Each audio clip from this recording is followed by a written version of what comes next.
El voto es también un instrumento de castigo a nuestros gobernantes. Cuando la violencia aumenta, los ciudadanos castigan con su voto al gobernador y en menor medida al presidente. En las elecciones de 2012, en los estados más violentos del país, el voto por el partido del gobernador cayó en 6%. La inseguridad cambia nuestra forma de vida. ¿Está atentando también la violencia contra la democracia? Experto en temas de violencia y seguridad en México, asimismo es especialista en temas de transparencia, acceso a la información y democracia. Eduardo Guerrero Gutiérrez. Eduardo, ¿cómo afecta la violencia y el crimen organizado en general sobre las instituciones y la eficacia de la democracia? Mira, el tema, José Antonio, que yo he estado estudiando, que es la violencia que genera el crimen organizado, está muy vinculada con el desempeño que tienen las autoridades electas. Yo creo que ahí, más que en el proceso electoral, que si quieres podemos platicar de eso más tarde, a mí lo que me preocupa es la serie de presiones a la que sujetan las mafias locales, ya sea alcaldes o a gobernadores, para que se presten a hacer negocios ilícitos o que, digamos, no hagan nada, ¿no? Sean omisos en su desempeño para que les permitan a estas mafias extorsionar, secuestrar, etcétera. Entonces ahí me parece que hay un gran vacío. Me parece que mientras se sigan matando alcaldes, como en México, que tenemos alrededor de 30, 40 alcaldes asesinados en los últimos 6, 7 años por el crimen organizado, es difícil que podamos aspirar a este sistema de derechos políticos, de rendición de cuentas, que es lo que nos promete un régimen democrático. Digamos, Eduardo, que hubiera un umbral de violencia tolerable para una democracia funcional. Estamos llegando a ese umbral, a ese límite. Ha habido, platícanos, ¿qué otro país en el mundo ha tenido violencia como la mexicana y sin embargo sus instituciones democráticas han sobrevivido? ¿O estamos cerca de que nuestras instituciones sucumban frente a este problema? Mira, yo creo que hay regiones del país, Luis Carlos, en donde ese umbral del que hablas ya se cruzó. En lugares como Tamaulipas, en donde asesinan a un candidato a gobernador que ya estaba a unos días antes de la elección y que lleva una ventaja enorme, cuando ahí están canceladas derechos políticos básicos o garantías como libre tránsito, libre expresión, me parece que no es posible en términos reales hablar de un régimen democrático en esas regiones. Ok. Y dime una cosa, ¿qué ejemplo del mundo, por ejemplo, Colombia? Colombia es hoy una democracia funcionando y sin embargo los niveles de violencia son incluso más altos que los mexicanos hoy en día. Y sin embargo hoy todo el mundo aplaude esa democracia. ¿Cómo puede ser esto posible? Bueno, porque es una democracia que se mantiene a nivel nacional, aunque algunas regiones siguen teniendo problemas. Además, Colombia viene de una recuperación, digamos, aunque sigue siendo un lugar con regiones violentas, viene de una etapa de gran descenso de los homicidios, de los secuestros.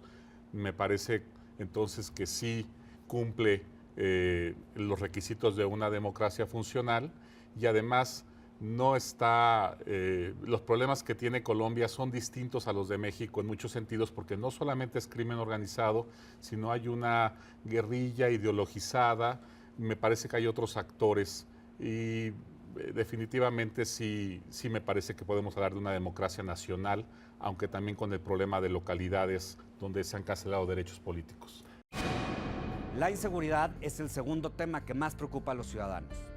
En 2012, 6 de cada 10 ciudadanos salimos a votar, pero en Ciudad Juárez, Chihuahua y Apatzingán, Michoacán, 2 de las ciudades más violentas del país, solo 4 de cada 10 lo hicieron. Ahora, Eduardo, Tamaulipas ya pone en riesgo la democracia en esa entidad, igual que en Michoacán, pero la verdad es que ninguna de estas entidades ha dejado de haber elecciones cada 3 años como establece el calendario, y la gente sigue saliendo a participar en menor medida. ¿Cómo a la organización de los comicios, a la instalación de casillas y a la gente que va a votar ha afectado la violencia en México? Mira, la violencia en lugares donde tradicionalmente son lugares con problemas, con conflictos, no solamente de crimen organizado, sino de conflictos agrarios, etcétera, como el caso de Guerrero, como el caso de Michoacán. Son lugares donde tradicionalmente la participación es baja. De manera que en los últimos años, aunque ha impactado la violencia a estas áreas, las ha impactado marginalmente. En términos de organización electoral, en ningún lugar del país se ha dejado de desarrollar una elección por problemas de violencia del crimen organizado. Quizás donde más pega la violencia en términos de organización del proceso electoral es en la parte de capacitación del personal de las casillas, etcétera. Ahí sí hemos notado que ha habido deficiencias en algunos casos por la intensidad de la violencia y sí le ha pegado fuerte. Querría decir, perdón, que el crimen organizado no ha querido desafiar formalmente hablando la celebración de elecciones.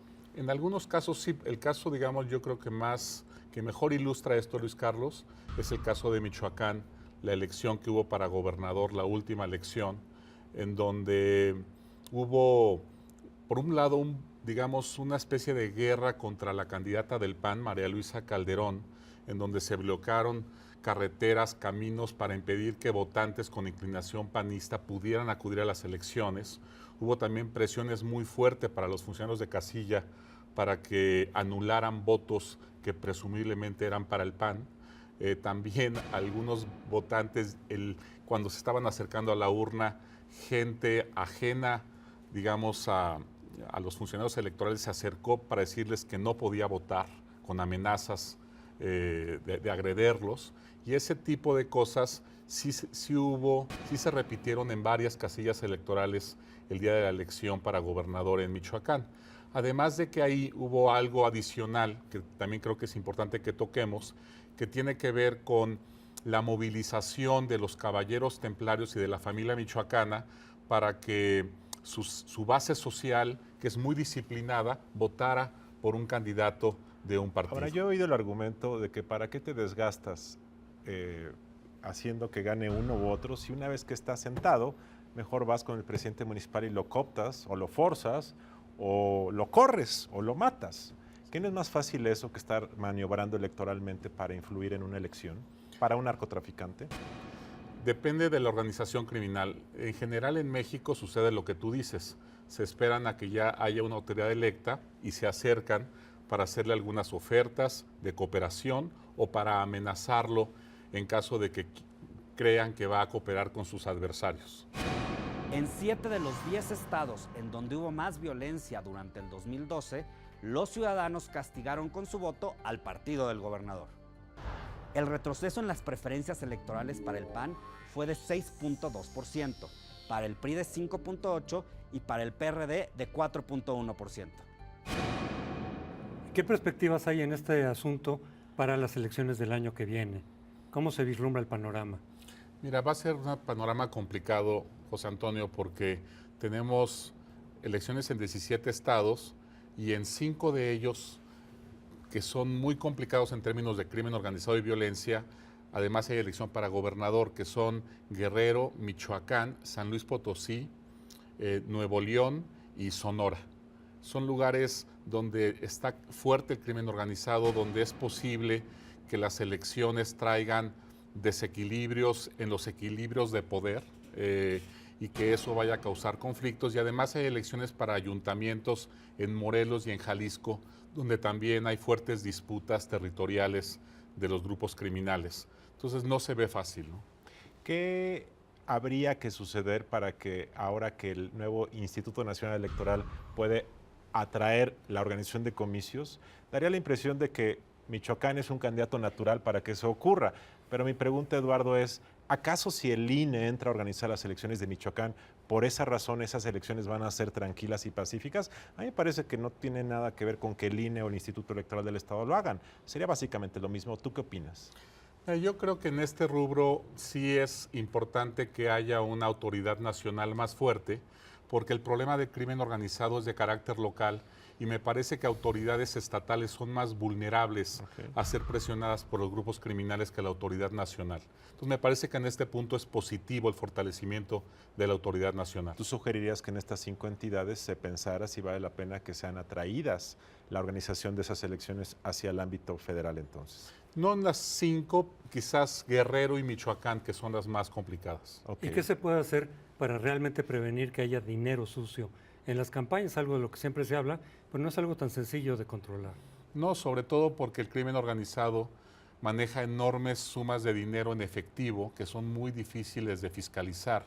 Entonces yo lo veo, la verdad, muy complicado y además muchas transacciones también son más de servicios, de productos, son en especie y es difícil, digamos, detectar eso, ¿no? Eduardo, te agradecemos mucho que nos hayas acompañado.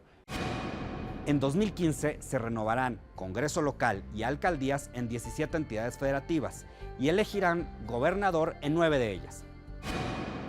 Pues Carlos, este es un problema muy difícil de solucionar. A mí me parece que el ataque al crimen organizado para preservar la democracia se puede realizar no solamente con acciones muy concretas como hemos visto a lo largo de estos años, sino con un combate serio, profundo a la corrupción en todos sus aspectos, la corrupción política y administrativa desde luego, lo que tiene que ver también con el financiamiento y el movimiento de dineros del crimen organizado, porque de lo contrario, la fuerza que tienen estos grupos puede desde luego subvertir muchos de los elementos esenciales de la democracia, de las elecciones en particular, pero de todo el entramado institucional que debe prevalecer en un régimen democrático. El reto para mí es que se sigan celebrando elecciones. Hubo hace 3 años en Michoacán la tentación de suspenderlas. He escuchado ahora que hay quien dice que el próximo año no debe haber elecciones de gobernador porque sería muy difícil. Yo creo que el formalismo debe mantenerse invariablemente. Yo creo que el INE, si es necesario, debe organizar las elecciones en esa entidad. Y yo creo que tenemos que ser realistas y saber que mientras no se combata el crimen organizado, el dinero del narco y la cooptación de presidentes municipales, regidores, alcaldes va a continuar, porque si te dicen pan o plomo, es claro lo que la naturaleza humana responde. De tal forma que el formalismo democrático ayuda mientras el Estado mexicano es capaz de ganar la guerra y ojalá sea en el futuro cercano. Ha sido todo por hoy en Periférico 1313. Muy buenas noches.